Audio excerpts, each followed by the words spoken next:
अगर किसी को चिकनगुनिया फीवर हुआ है और उसके कुछ हफ्तों बाद, महीनों बाद अभी भी जोड़ों में दर्द हो रहा है, तो क्या ये चीज़ नॉर्मल है? जवाब है नहीं। ये पोस्ट वायरल आर्थराइटिस हो सकता है। और क्या इसको ट्रीटमेंट अवेलेबल है? आंसर इज बिल्कुल यस। नमस्कार, मैं हूं डॉक्टर सुशांत शिंदे और रूमेटोलॉजी इंडिया से हमारी कोशिश है कि आप तक रूमेटोलॉजी के बारे में सही जानकारी सही समय में पहुंचे, ताकि आप और आपके परिवार के लोग, अगर किसी को भी रूमेटिज्म है, तो वो सही समय ट्रीटमेंट ले सके। Please follow and subscribe to this channel so that more and more people are aware about it.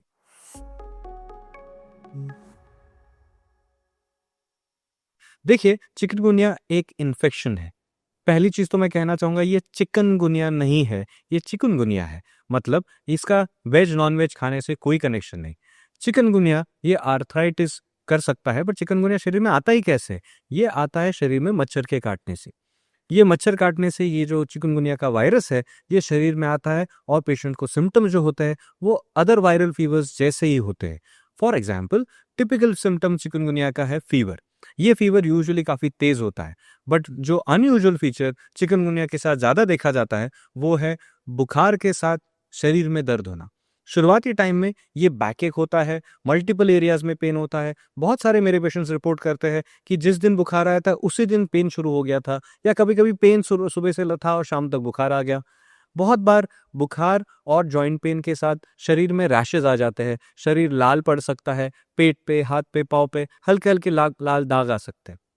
दाग आते हुए बुखार होना ये डेंगी या डेंगू फीवर का भी निशानी हो सकता है। इसीलिए जब ये सिम्टम शुरू होते हैं तो बहुत बार टेस्ट कराया जाता है, जिसमें मलेरिया, डेंगी और चिकनगुनिया के टेस्ट किए जाते हैं। बहुत बार ये डायग्नोसिस क्लिनिकली भी बनाया जा सकता है। चिकनगुनिया एक ही व्यक्ति को नहीं होता, बहुत बार स्पर्ट्स आते हैं, मतलब एक समय में बहुत लोगों को ये बीमारी देखी जाती है, क्योंकि वैसे ही मच्छर और लोगों को भी तो काट रहे हैं उस समय।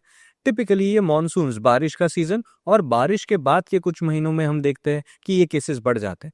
मैं मुंबई में रहता हूँ और यहाँ पे डेफिनेटली हर साल after the monsoons we do see a rise in number of such viral infections including chikungunya. Now, जब चिकनगुनिया फीवर होता है तब जो जॉइंट पेन होता है इसे हम कंजर्वेटिवली मैनेज करते हैं। मतलब इस जॉइंट पेन के लिए उतने समय के लिए आपके डॉक्टर्स आपको पेन किलर्स देंगे। इसे टेक्निकली एनसेड्स या non steroidal anti inflammatory drugs कहा जाता है। इसका इस्तेमाल गलत नहीं है, अगर सही तरीके से दिया जाए तो आपके फैमिली फिजिशियन भी इस पेन से आपको छुटकारा दे सकते हैं। बहुत सारे पेशेंट्स को ये पेन कुछ दिनों तक रहता है, फीवर 3 से 5 दिन में चला जाता है और पेन भी कम होते होते 7-8 दिन, 2 हफ्ते, महीने भर के अंदर बहुत कम हो जाता है और पेशेंट्स अपना रूटीन एक्टिविटी इजीली कर पाते। बट अनफॉर्चुनेटली कुछ लोगों में ये जो जोड़ों का दर्द था चिकनगुनिया के बाद, ये इन्फ्लेमेटरी आर्थराइटिस की तरफ बढ़ने लगता है। मतलब जोड़ों में परसिस्टेंट इंटरनल इंजरी शुरू हो जाती है और इन पेशेंट्स को 4 हफ्ते, 6 हफ्ते या उसके बाद भी जोड़ों में दर्द हो सकता है। कई बार हम देखते हैं जिन पेशेंट्स को ये सिवियरली होता है वो दर्द इतना ज्यादा होता है कि पेशेंट्स बहुत सारा अपना काम छोड़ देते हैं, क्योंकि कर ही नहीं पाते। हाथ और पाँव सूज जाते हैं और ये एक्सक्रूशिएटिंग पेन होता है। जब तक पेन किलर खा रहे तब तक ही ठीक है, महीना हो चुका है और दर्द बंद नहीं हो रहा। ऐसे वक्त में पेशेंट्स को रूमेटोलॉजिस्ट को जरूर मिलना चाहिए, बिकॉज इस वक्त में 2 जरूरी सवाल है। एक, क्या ये सच में से पोस्ट वायरल आर्थराइटिस है, वायरस के बाद आने वाला आर्थराइटिस है, या इस पेशेंट को कोई और आर्थराइटिस तो नहीं, जैसे कि रूमेटॉइड आर्थराइटिस। टेस्ट करके, एग्जामिन करके आपके डॉक्टर ये डायग्नोसिस कर सकते हैं। अब अगर किसी को कुछ हफ्तों से ज्यादा पोस्ट वायरल आर्थराइटिस या चिकनगुनिया आर्थराइटिस रह गया तो एंटी इन्फ्लेमेटरी दवाइयों की जरूरत पड़ेगी।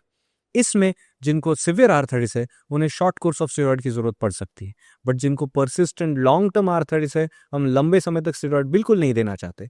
फिर और दवाइयां भी होती है, जैसे कि hydroxychloroquine and sometimes in severe cases medicine like methotrexate की भी जरूरत पड़ सकती है। ये सब कुछ करना रूमेटोलॉजिस्ट का काम है।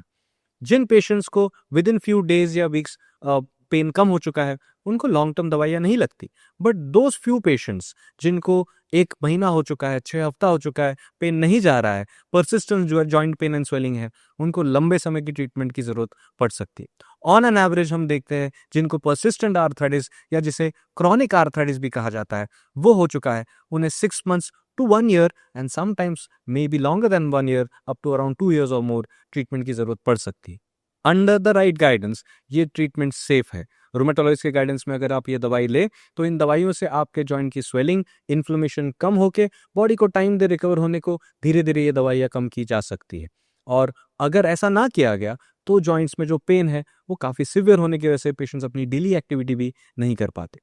So if you have had any such symptoms, I hope this video helps you and I hope you go and meet a rheumatologist nearby. अगर आपको नहीं पता कि आपके नज़दीक rheumatologist मतलब वात के डॉक्टर कहाँ है तो हमें कमेंट सेक्शन में लिखिए, हमारी वेबसाइट विजिट कीजिए and you can write to us and we can tell you who is the rheumatologist near you. I hope this helps. Please share this video as much as you can with people and friends nearby. नमस्कार, जय हिंद।